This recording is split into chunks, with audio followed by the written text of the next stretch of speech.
ও আমার সোনা ভাইরা, শুধু তাই নয়, আসিয়ার কলিজার টুকরা কোলের সন্তানকে বাপ ডাক দিলেন। ফেরাউন বলছে আয় বাবা আয়। আর সন্তান যদি ডাকে, দেখবেন বাপ যদি ডাকে সন্তান তো ঝাঁপিয়ে যায়, কিন্তু ও যে নিষ্ঠুর পিতা, জল্লাদ পিতা, ও তো বাচ্চা জানে না। বাচ্চা কি করলো, বাপের কোলে গেল।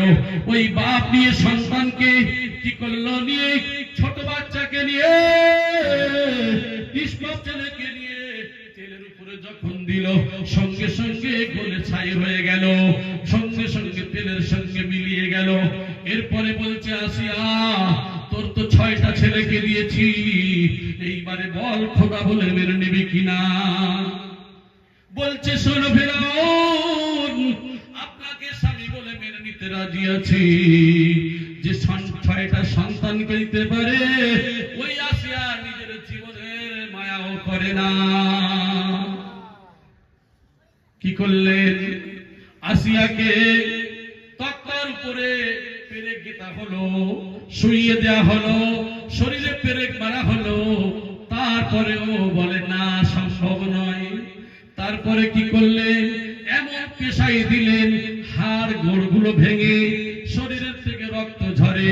আসিয়া তারপরেও আল্লাহর হুকুম থেকে নড়ে নাই, রাসূলের মহব্বত থেকে সামান্য পরিমাণ সরে নাই। জোরে বলি সুবহানাল্লাহ।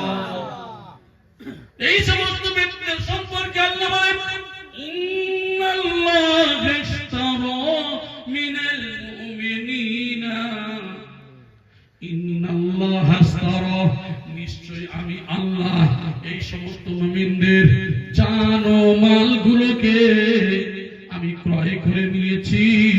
কিসের বিনিময়ে? বিআন্না লাহুম জান্নাহ, আমি জান্নাতের বিনিময়ে আমি ক্রয় করে নিয়েছি। তারা হলো কারা? এই সমস্ত মহিলা, এই সমস্ত পুরুষ যারা আল্লাহর মহব্বতে, যারা নবীর মহব্বতে ভালোবাসায়, বিশেষ করে সেই সময় আল্লাহর যে মহব্বত করেছেন, রব বলে ফেরাউনকে স্বীকার করে নাই, রব বলে তারাকে একমাত্র আল্লাহকে স্বীকার করেছেন। দেখেন তাদের জীবন উৎসর্গ হয়ে গেছে, তবু আল্লাহর দ্বীন থেকে সরে নাই। আমাদের কত আরামে আছি, আয়েশে আছি, তারপরেও সেই রবকে ভুলে গেছি।